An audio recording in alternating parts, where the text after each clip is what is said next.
Bonjour les amis, c'est Chris, on se retrouve pour une petite vidéo.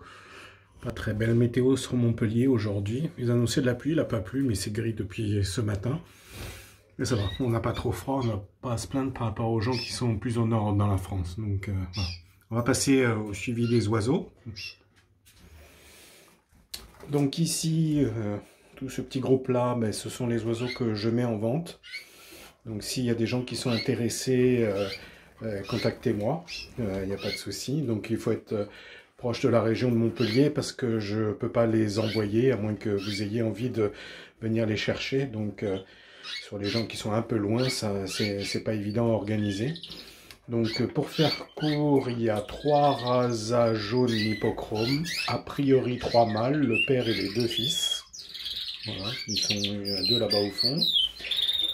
Et après, sur les rouges, donc on a un petit échantillon avec de l'intensif, avec du chimel. Il y a un premier intensif, les 2 autres derrière du chimel. Il y a une ici qui est une ivoire. Une chimelle ici, que courte parce que j'ai fait une bêtise en l'attrapant. Hein. Donc, a priori, femelle ici. Premier intensif, ici je crois que c'est une femelle, et il doit rester 3 mâles qui sont des chimelles, il y en a un là-bas au fond, et les autres ici. Voilà. Donc voilà les oiseaux qui seront en vente. Ici on a ma petite maison de retraite là. Voilà les 5 qui sont là, qui eux se finiront les jours ici, tranquillement. Après, les restes, c'est les sélections faites pour la reproduction 2022. Donc, on a les 4 femelles satinées ici, ou Isabelle. Donc, voilà. Une qui a déjà reproduit qui est en bas ici, qui manque une patte, mais ça va empêcher. Et 3 jeunes de cette année. Une magnifique orange ici, là, au milieu. Je trouve vraiment très très jolie. Encore de questions qu'elle quitte l'élevage, celle-là.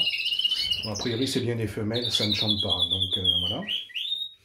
Ici, on a 2 mâles sélectionnés, nés cette année. Ici, il y a un intensif et un chimel. Voilà, pour cette partie-là. On continue ici, j'ai mon mâle rouge-noir qui sera lui aussi mis en repro. On a enfin les 4 femelles rouges sélectionnées ici. Donc chimel ivoire ici au fond, j'ai une intensif ivoire devant et j'ai 2 jaunes un peu plus intensives ici que je vais croiser avec les mâles rouges. Donc il y a 2 intensifs ici, les 2 frangins qui ont déjà reproduit cette année. Donc ça fait 5 mâles pour 4 femelles, vous allez me dire pourquoi 5 et 4. Mais comme j'ai des doutes sur la fertilité de celui-là, si jamais au premier tour ça se passe pas bien, c'est-à-dire que les œufs sont clairs, je le mettrai de côté et je passerai sur un autre mâle. Ici, on a notre petit rescapé, là, pensionné plutôt. Donc vous voyez qu'il a bien pris de la couleur, c'est amélioré. Bon, les plumes ne sont pas extraordinaires, mais il y a du boulot. Je lui mets de la crème hydratante sur les pattes pour qu'il perche un peu mieux. Donc ça a l'air d'aller mieux petit à petit. Donc on va voir ce que ça va donner pour la suite. Et ici, bien entendu, j'ai mes 4 mâles sélectionnés pour aller avec les femelles satinées qu'on vient de voir de l'autre côté. Donc, bon, il n'y a pas de problème de consanguinité, on sera sur du père-fille au pire. Donc, pas de souci par rapport à ça. Et puis, il y en a un qui n'a rien à voir avec la souche, donc c'est celui-là, qui est un agate opale mosaïque jaune, qui ira avec une des satinées. Donc là, il n'y aura pas du tout de consanguinité. Voilà. Donc voilà, donc c'est pour ça que j'ai mis des bases de couleurs, je vous rappelle, hein, pour pouvoir identifier les fratries, pour éviter les consanguinités trop fortes. Voilà. Alors, comme vous entendez, ça chante pas mal, le chant a repris un peu partout, pour tout le monde. Donc c'est normal, hein. La nuit est terminée. Je pense que j'ai encore lui là-haut qui est en mue, et peut-être ma femelle ici qui est sur la mangeoire, qui est encore en mute parce qu'elle a commencé très très tard. Hein. Donc voilà. Donc là, ben, je dirais qu'aujourd'hui, en termes de conseils, vous voyez que j'ai mis les baignoires, même si le temps est frais. Bon, j'ai quand même encore 14 degrés, je pense, dans la pièce. Oui, c'est pas trop froid. 14 degrés dans la pièce d'élevage. Les baignoires, il faut pas les laisser trop longtemps, donc je les mets en fin de matinée. Je les enlève vers 16h, 17h au pire, de façon à ce que les oiseaux ne s'endorment pas avec les plumes mouillées. Voilà. Donc ça chante pas mal, c'est agréable à entendre, bien entendu, pour ceux qui aiment. Voilà. Donc voilà un petit conseil, donc faites attention aux températures. Je vois que sur les forums, il y a des gens qui commencent à avoir des œufs dans les élevages, volontairement ou pas. Donc c'est pour ceux qui élèvent en intérieur, où les oiseaux bénéficient d'une température, je dirais clémente, 15-20 degrés, un peu plus même, et un éclairage artificiel apporté d'une façon involontaire. Donc effectivement, dans ces conditions-là, les oiseaux peuvent se sentir bien, la nuit est finie, et commencer à vouloir y nicher.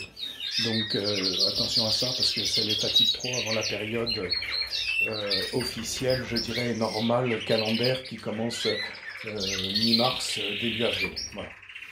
Donc moi maintenant, ben, le but ça va être de les tenir tous ensemble, organisés comme ça le plus longtemps possible, jusqu'au début mars, quand j'isolerai les femelles, et que les mâles iront les rejoindre après, quand les femelles seront vraiment prêtes. Donc, mais on verra ça un peu plus tard. Donc, bien surveiller qu'il n'y ait pas eu de bagarre, des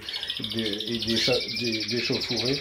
Donc, mais normalement, bon, jusqu'à là, ça se passe plutôt mal, plutôt bien, je veux dire, plutôt pas mal. Et ça devrait pouvoir continuer. Donc, je surveille bien sûr avec attention qu'il n'y ait pas de bagarre qui se déclenche. Même chez les femelles, ça peut arriver. Donc, faites attention à ça. J'ai essayé de les regrouper, il n'y a rien à faire, donc ils sont séparés. Donc j'en sais deux frangins qui s'étaient jamais battus les années précédentes, donc voilà. Voilà. Que vous dire de plus oui, pour ceux qui ont des œufs, malgré tout, il faut essayer de jouer sur la lumière et la pâtée, la richesse en nourriture, diminuer la distribution de pâtée, voire l'enlever carrément. Bon, pour la température, généralement, on ne peut pas y faire grand-chose, mais faire attention à la durée de lumière du jour qui joue sur le métabolisme des oiseaux, et donc qui va déclencher les phénomènes de reproduction. Néanmoins, maintenant, il y a des éleveurs qui élèvent avec de la lumière artificielle et en atmosphère chauffée, où on arrive à avoir des couvées au mois de décembre. Hein, donc, voilà. Bon, après, chacun fait comme il peut et comme il veut.